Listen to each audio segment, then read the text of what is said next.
Contro l'utero in affitto si muovono i tosiani in Consiglio regionale, presentando una mozione per chiedere al governo e all'Europa che questa pratica, attualmente vietata in Italia, sia punita anche se commessa all'estero. Con la nostra mozione vogliamo stimolare l'inizio di un percorso che porti all'istituzione di un reato contro questa odiosa pratica.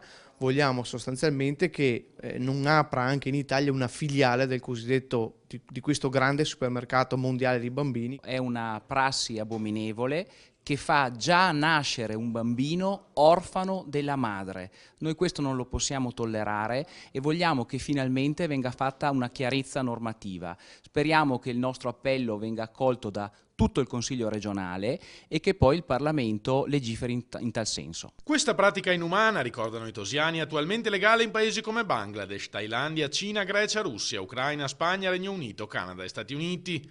Si tratta di un vero e proprio delitto, sostengono, perché gli esseri umani non possono essere considerati oggetti in alcun modo e i bambini non possono essere ritenuti merce di compravendita. È un concetto fondamentale per la stessa civiltà europea.